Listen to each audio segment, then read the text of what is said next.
নমস্কার, আপনারা দেখছেন ট্রাইব টিভি বাংলা। হট সিটে হট টকের আরও একটি পর্ব নিয়ে আপনাদের সঙ্গে আমি শান্তনু।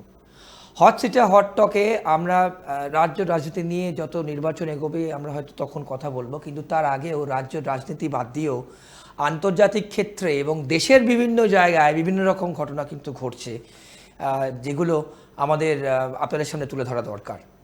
আমরা আমেরিকা ভারত নিয়ে কথা বলেছি এবং ট্রাম্পের শুল্ক বোঝা নিয়ে কথা বলেছি। আজকে পর্ব সেগুলো থাকবে, কিন্তু সবার আগে আজকের পর্বে আমরা একটু বাংলাদেশের দিকে তাকাবো।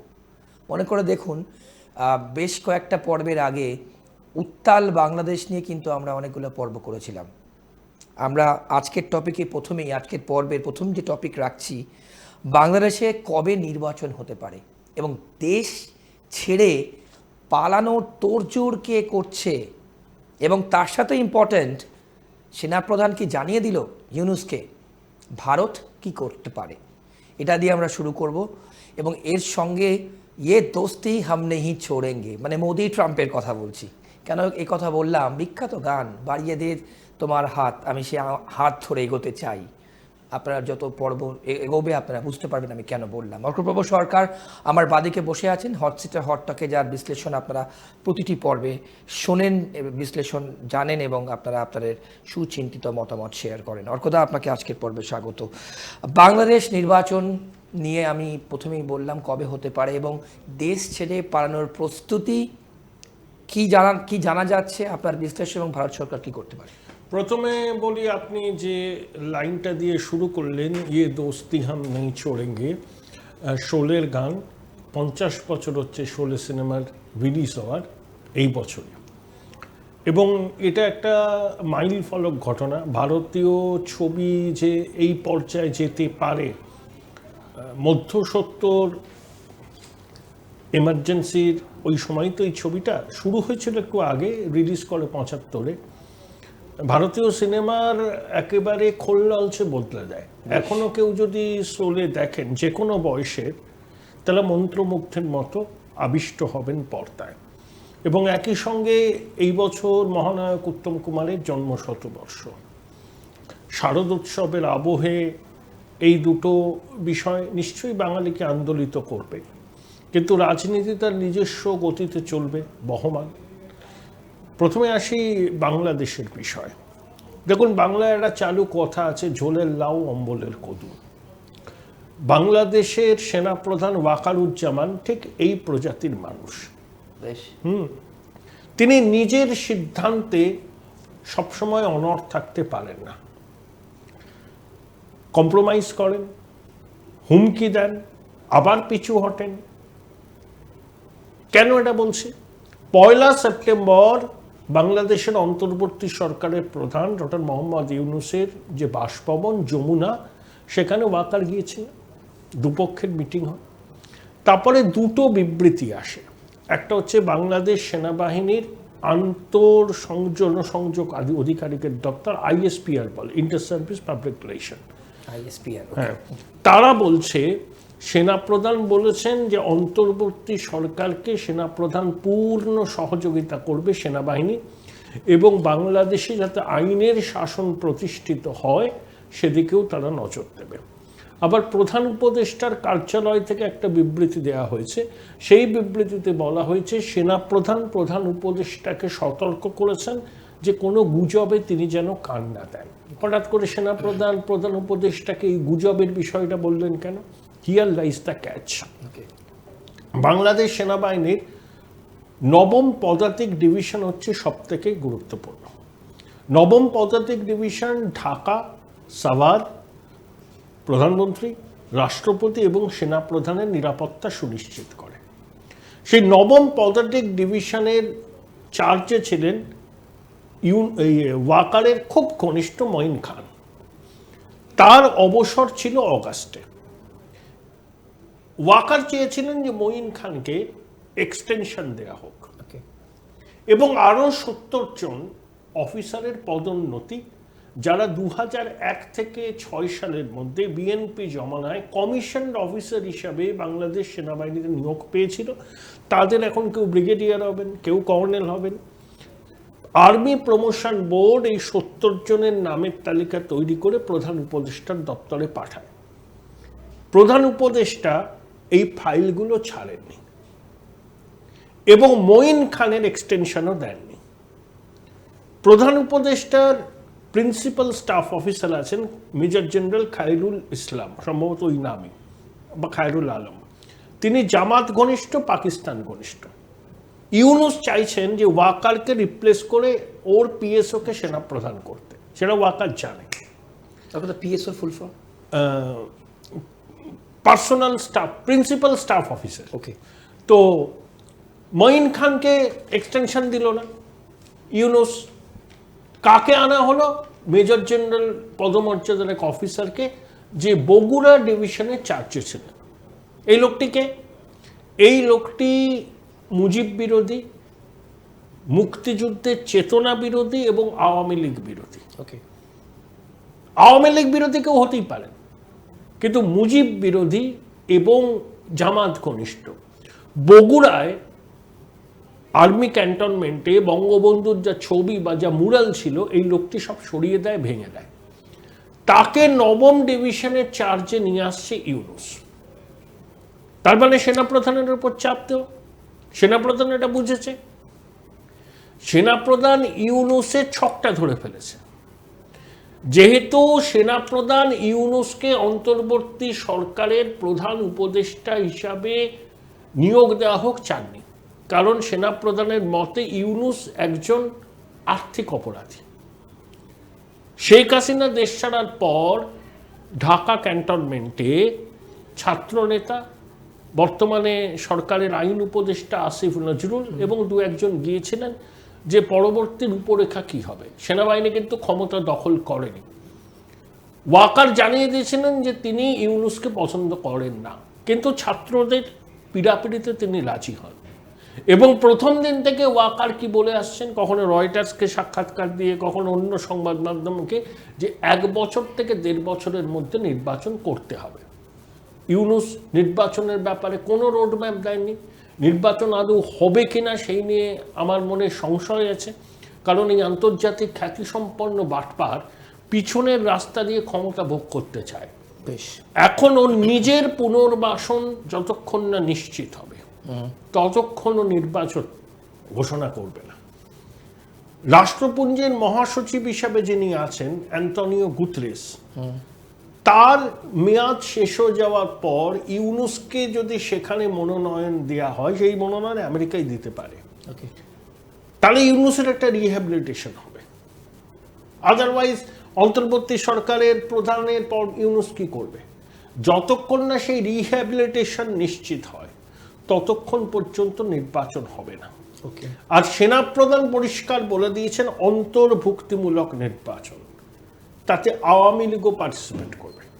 তিনি একটা নতুন আওয়ামী লীগের কথা বলেছিলেন, তাতে কয়েকজনের নাম বলেছিলেন, সেটা এখনো দানা বাঁধেনি। তার কি ইউনিসের সময় শেষ হচ্ছে? ইউনুসের সময় তো শেষ হবেই। এই আন্তর্জাতিক খ্যাতিসম্পন্ন বাটপার এবং তার জঙ্গি সহযোগীদের বেশি দিন আর বাংলাদেশে রাজত্ব করা যাবে না। ওকে। আর যমুনায় বসে চর্বচস্য লেজ্জ পেয়েও হবে না। সেনাপ্রধান কি করেছে? বৈষম্য বিরোধী ছাত্র আন্দোলনের নেতা, ফ্যাসিবাদ বিরোধী নুরুল হক নুরু বলে একটা নেতা আছে, ওদের বেদম পিটিয়েছে সেনাবাহিনী, তোলাবাজির অভিযোগ। এটা কিন্তু ইউনুসকে চ্যালেঞ্জ। ইউনুস ঘনিষ্ঠ ছাত্র নেতাকে যদি সেনাবাহিনী একেবারে ধোলাই দিতে পারে, তাহলে ইউনুস যদি সেনাবাহিনীর কথা না শোনে, সেনাপ্রধানের কথা না শোনে, তাহলে কিন্তু বাংলাদেশ ছাড়া সেফ এক্সিটও পাবে না, ওর উপদেষ্টারাও পাবে না। ওকে বাংলাদেশের আইন অনুযায়ী বিচার হবে, কারণ ওর এবং ওর জঙ্গি সহযোগীরাও জুলাই অগাস্টের পর গণহত্যা সংগঠিত করেছে, তার কোনো বিচার হয়নি, তাদেরকে ক্ষমা করে দেওয়া হয়েছে, এটা তো হবে না। তো সেনাপ্রধানের সাব বক্তব্য অন্তর্ভুক্তিমূলক নির্বাচন, একই সঙ্গে তার পিছনে লাগা চলবে না। তিনি যে 70 জনের নাম প্রমোশনের জন্য সুপারিশ করেছেন তাতে সিলমোহর দিতে হবে। যদি ইউনুস এটা না করেন, ওয়াকার কিন্তু ইউনুসকে রাস্তা দেখিয়ে দেবে। ভারত সরকারের এখানে কি রোল হতে পারে? সবাই এখানে বলে, ওখানে তো স্লোগান উঠেছে যে সেনা প্রধানের মধ্যে নাকি ভারতীয় প্রেতাত্মার ছায়া দেখা যাচ্ছে। আচ্ছা আচ্ছা আচ্ছা। সবকিছুতেই বাংলাদেশের একদল লোক ভারতের ভূত দেখে, রয়ের ভূত দেখে। ভারত শুধু ওয়েট অ্যান্ড ওয়াচ। ওকে। একটাই কারণ, 4000 কিলোমিটার দীর্ঘ সীমান্ত আছে, পড়োশি দেশ, অনুপ্রবেশ হচ্ছে, বাংলাদেশের র্যাডিক্যাল এলিমেন্টরা ভারতকে হুমকি দিচ্ছে। জসিমউদ্দিন রায়মানির মতো আনসার আল্লাহ বাংলার প্রধান উত্তর পূর্বকে রক্তাক্ত করার কথা বলেছে। ইউনুসের প্রধান সহযোগী মাহফুজ একটা নতুন বন্দোবস্ত বা নতুন মানচিত্র বাংলাদেশে প্রকাশ করেছিল, তাতে আসাম, বিহার, উড়িষ্যা, এন্টার নর্থ ইস্টকে নতুন বাংলাদেশের মধ্যে ঢুকিয়েছিল। এত বড় দুঃসাহ সেই জঙ্গিটির, এই হিজবুত তাহরিরের জঙ্গি, এই রকম মানচিত্র প্রকাশ করলো, তাও ইউনুস ওকে পদ থেকে সরায়নি। বাংলাদেশে মহিলাদের চাকরিচ্যুতি হচ্ছে, কবর থেকে মৃতদেহ তুলে নিয়ে তৌহিদি জনতা পুড়িয়ে দিচ্ছে, রাইট। প্রতিদিন ধর্মীয় সংখ্যালঘুরা আক্রান্ত হচ্ছে, চিন্ময় প্রভুর জেল মুক্তি হচ্ছে না। তা ভারত সরকার তো এই বিষয়টা নিয়ে খুব উদ্বিগ্ন।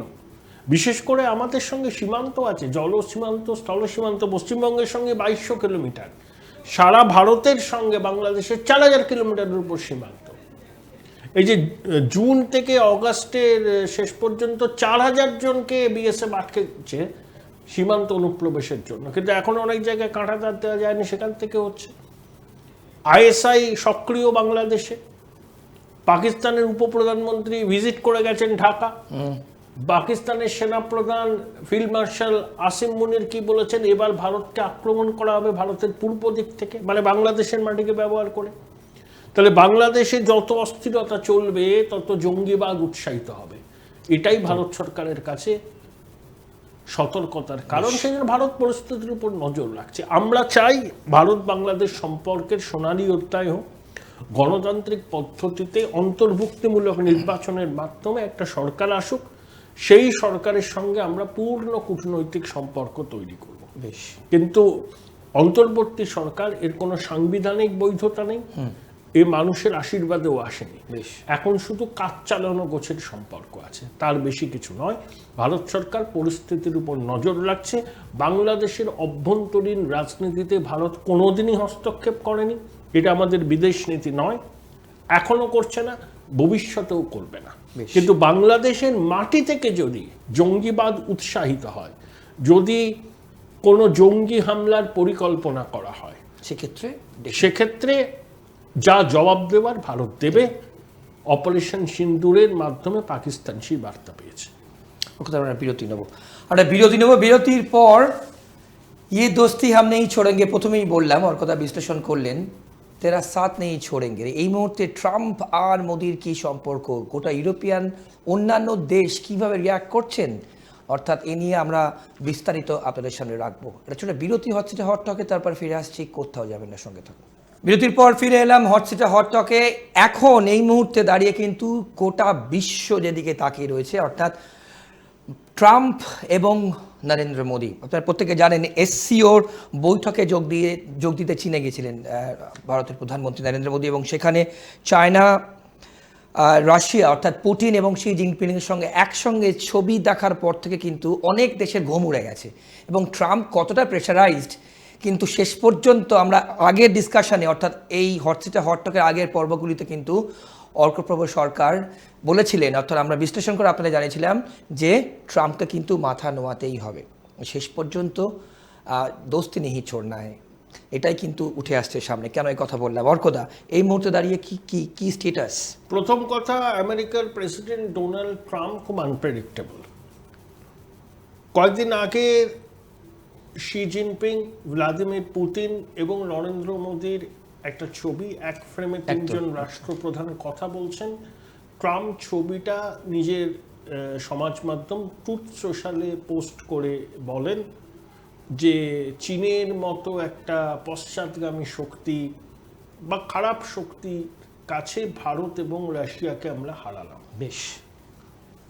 তারপর যখন হোয়াইট হাউসে সাংবাদিকরা প্রশ্ন করেন যে ভারতের সঙ্গে আমেরিকার সম্পর্ক কি হতে পারে, তখন ট্রাম্প বলেন যে প্রধানমন্ত্রী নরেন্দ্র মোদী তার ঘনিষ্ঠ বন্ধু ভারতের সঙ্গে আমেরিকার কৌশলগত অংশীদারিত্ব বা সম্পর্ক দীর্ঘদিন ধরে আছে, 3 দশকের বেশি। ভারত সরকারের রাশিয়া থেকে তেল কেনার সিদ্ধান্ত ট্রাম্প মেনে নিতে পারছেন না। এই বিষয়ে তার অবস্থান স্পষ্ট করেও বলেছেন যে মেঘ কেটে যাবে, একটা ঘটনার উপর নির্ভর করে আমেরিকা ভারত সম্পর্ককে বিচার করা যাবে না। বেশ। প্রথম কথা, আমেরিকা নিজেও রাশিয়া থেকে ইউরেনিয়াম হেক্সাফ্লোরাইড আমদানি করে তাদের পারমাণবিক ক্ষেত্রে ব্যবহারের জন্য, প্যালাডিয়াম আমদানি করে ইলেকট্রিক ভেহিকেলের জন্য। চীনও রাশিয়া থেকে ভারতের থেকে বেশি তেল কেনে। ইউরোপীয় ইউনিয়নের দেশগুলো রাশিয়া থেকে গ্যাস আমদানি করে। প্রত্যেকেই রাশিয়ার সঙ্গে কোনো না কোনোভাবে বাণিজ্যিক সম্পর্কে আবদ্ধ। আর ইউক্রেনের সঙ্গে রাশিয়ার যুদ্ধ, শুধুমাত্র ভারত রাশিয়া থেকে তেল কিনছে, সেই তেলের অর্থে রাশিয়া যুদ্ধ চালাচ্ছে ইউক্রেনের বিরুদ্ধে, এটা অতি সরলীকৃত ব্যাখ্যা। বিদেশ নীতিতে একটা জিনিসই হচ্ছে কনস্ট্যান্ট, সেটা হচ্ছে দেশের মানুষের স্বার্থ। কোনো চিরস্থায়ী শত্রু হয় না, চিরস্থায়ী বন্ধু হয় না। ডোনাল্ড ট্রাম্প ব্যক্তিগতভাবে চেয়েছিলেন যে ভারত সরকার বা প্রধানমন্ত্রী নরেন্দ্র মোদী তার নাম নোবেল শান্তি পুরস্কারের জন্য প্রস্তাব করুক। যেমন পাকিস্তানের সেনাপ্রধান ফিল্ড মার্শাল আসিম মুনির, যাকে ডোনাল্ড ট্রাম্প দ্বীপ্রাহরিক আহারে আমন্ত্রণ জানিয়েছিলেন হোয়াইট হাউসে, অদৃষ্টপূর্ব একজন সেনাপ্রধানকে আমন্ত্রণ জানালেন প্রেসিডেন্ট। সেখানেই আসিম মুনির বলেন যে ডোনাল্ড ট্রাম্পের ভারত পাকিস্তান সংঘাত মেটানো তার যে ভূমিকা, সেই জন্য পাকিস্তান কৃতজ্ঞ এবং ট্রাম্পের নাম নোবেল শান্তি পুরস্কারের জন্য প্রস্তাব করছে। ট্রাম্প ইতিমধ্যে 35 বার বলেছেন ভারত পাকিস্তান সংঘর্ষ তিনি বন্ধ করেছেন, কিন্তু ভারত সরকার বলেছে এখানে কোনো রকম ট্রাম্পের ভূমিকা নেই। পাকিস্তানের ডিজিএমও কূটনৈতিক পথ মেনে বা সামরিক পথ মেনে ভারতের ডিজিএমওকে অনুরোধ করে, তারপরে সংঘর্ষ বিরতির সিদ্ধান্ত হয়। এখানে কোনো বিদেশি রাষ্ট্রপ্রধান বা কোনো বিদেশি রাষ্ট্রের কোনো ভূমিকা নেই। তারপর যখন কানাডায় গেলেন G7 শীর্ষ সম্মেলনে যোগ দিতে প্রধানমন্ত্রী, ট্রাম্পও গেছিলেন। ট্রাম্প একদিন আগে ফিরে গেলেন। ট্রাম্প তখন প্রধানমন্ত্রীকে আমন্ত্রণ জানিয়েছিলেন হোয়াইট হাউসে, কিন্তু প্রধানমন্ত্রী ক্রোয়েশিয়া সফর থাকা যেতে পারেননি। 35 মিনিট কথা হয় ট্রাম্পের সঙ্গে মোদিজির, এবং সেখানে নরেন্দ্র মোদী ভারতের অবস্থান আবার জানিয়ে দেন। বেশ। এখন প্রশ্ন হলো, ট্রাম্প একই কথা বারবার করে বলে যাচ্ছেন কেন? তাহলে চাপ সৃষ্টি দিয়ে ভারত মানবে না, সেটা বোধহয় এখন ট্রাম্প বুঝতে পেরেছেন, তাই তার গলায় সুর নরম। আমেরিকার অভ্যন্তরীণ রাজনীতিতেও ট্রাম্পের এই ধরনের খামখেয়ালিপনা এতটা ট্রানজাকশনাল উনি, সেটাও কিন্তু সমালোচনা এড়াতে পারছে না। এমনকি ট্রাম্পের রিপাবলিকান দলের মধ্যে থেকেও তার বিভিন্ন কাজকর্ম নিয়ে প্রশ্ন উঠছে। এখন কোন পথে ভারত আমেরিকা সম্পর্ক দাঁড়াবে? এখন একটা স্টেলমেট আছে। Right. Situation will gradually improve. এবং আগামী দিনে আমেরিকাও বুঝবে যে ভারতের সঙ্গে তাদের যে কৌশলগত অংশীদারিত্ব আছে, সেই অংশীদারিত্বকে আরও সংহত করা এবং আরও দৃঢ় করা প্রয়োজন। ভারত যদি আমেরিকার পাশ থেকে সরে যায়, তাহলে এশিয়া প্যাসিফিক অঞ্চলে চীনের একাধিপত্য আমেরিকার কাছে বিপদের কারণ হবে। বেশ। তাই চীনের একাধিপত্যকে রুখতে, তাকে ব্যালেন্স করতে ভারতের সহযোগিতা ট্রাম্পের দরকার। অর্থাৎ আমি এখানে একটা ছোট্ট প্রশ্ন করব আপনাকে। এবং নরেন্দ্র মোদী ও ট্রাম্প যখন অবস্থান একটু বদল করে বলেছেন যে প্রধানমন্ত্রী নরেন্দ্র মোদী গ্রেট লিডার এবং তার সঙ্গে আমার ব্যক্তিগত বন্ধুত্ব আছে, নরেন্দ্র মোদীও কিন্তু খুব সুন্দরভাবে রেসিপ্রোকেট করেছেন। তিনি বলেছেন যে প্রেসিডেন্ট ট্রাম্পের এই ফিলিংকে তিনি অ্যাপ্রিসিয়েট করেন। বেশ, সে গানের সঙ্গে তাহলে মিলে গেল। ওকে, অর্কদা, অক্টোবরের মানে সামনের মাসে আর কি এশিয়া প্যাসিফিক ইকোনমিক কর্পোরেশনের বৈঠকে সাউথ কোরিয়া যাওয়ার কি কোনো চান্সেস আছে ডোনাল্ড ট্রাম্পের? সাউথ কোরিয়ার সঙ্গে তো সম্পর্ক ভালো, কিন্তু এখন শুল্ক হচ্ছে। সম্প্রতি বোস্টন না কোথায় ওদের একটা হুন্ডাইয়ের একটা প্ল্যান্ট, সেটা বটলিং প্ল্যান্ট বা অন্য কিছু ছিল, সেখানে কোরিয়ান এমপ্লয়ীদের আটক করেছে আমেরিকার প্রশাসন। সেটা নিয়ে একটা ডিপ্লোম্যাটিক টানাপোড়েন চলছে। ওকে, সাউথ কোরিয়ার সঙ্গে আমেরিকার সম্পর্ক তো বেশ ভালো, তবে ট্রাম্প যেভাবে ট্রানজাকশনাল ডিপ্লোম্যাসি করেন, হ্যাঁ, অনেক ক্ষেত্রে নিজের ব্যক্তিগত স্বার্থ, নিজের সহযোগীদের ব্যবসায়িক স্বার্থকে গুরুত্ব দেন দ্বিপাক্ষিক সম্পর্কে থেকে, সেখানে এত আনপ্রেডিক্টেবল একজনের পক্ষে তিনি 24 ঘন্টা বাদে কোন অবস্থান নেবেন সেটা এই মুহূর্তে বসে অনুমান করা সম্ভব না। সেই জন্য আপনি শুরুই করলেন যে খুব আনপ্রেডিক্টেবল ক্যারেক্টার। ওকে, অর্থাৎ সময় প্রায় শেষ, কিন্তু যে টপিকে না গেলেই নয়, এসআইআর নিয়ে 10 তারিখে ECI election commission of India সব রাজ্যের সিইও দেশ জুড়ে এসআইআর এর প্রস্তুতি, লাস্ট আপডেট অর্থাৎ না, 10 তারিখে বৈঠক হবে। এসআইআর তো হচ্ছে সারা ভারতবর্ষে হবে, এটা নতুন কিছু নয়, সব রাজ্যেই হবে, সব সিইও যাবেন, পাওয়ার পয়েন্ট প্রেজেন্টেশন। বাংলায় পুজোর পর থেকে সম্ভবত এই মাসে বিজ্ঞপ্তি বেরোবে, পুজোর পর থেকে এসআইআর এর প্রক্রিয়া শুরু হবে। মানে মোটা কথা বিধানসভা ভোটের আগে আশা করা যায় এসআইআর হয়ে যাবে এবং জানুয়ারি মাসে এসআইআর এর পরই পূর্ণাঙ্গ নতুন ভোটার তালিকা প্রকাশিত হবে। ওকে, অর্থাৎ অনেক ধন্যবাদ আপনার সময় জন্য। আপনারা দেখলেন আজকে হট সিটে হট টকে কিন্তু আমরা 3টে গুরুত্বপূর্ণ টপিক নিয়ে প্রতিটা পর্বে যেরকম হয় আমরা আলোচনা করলাম, তার মধ্যে বাংলাদেশকে প্রায়োরিটি দিলাম এবং বাড়িয়ে দাও তোমার হাত, অর্থাৎ ট্রাম্প এবং নরেন্দ্র মোদী হাত ছাড়া কিন্তু হাত ধরেই কিন্তু এগোতে হবে, সেদিকে আমাদের নজর থাকবে। এবং তার সঙ্গে এসআইআর নিয়েও কিন্তু কি ডিসিশন হচ্ছে, 10 তারিখ মিটিংয়ে কি ইনস্ট্রাকশন আসছে ইসিআইয়ের তরফ থেকে, ইলেকশন কমিশন অফ ইন্ডিয়া প্রত্যেকটি রাজ্যের সিইওদের দেয়, সেদিকে নজর থাকবে। আজকে পর্ব এ পর্যন্তই। অন্যান্য সব খবরের জন্য দেখতে থাকুন ট্রাইবস টুইট বাংলা। নমস্কার, ভালো থাকবেন।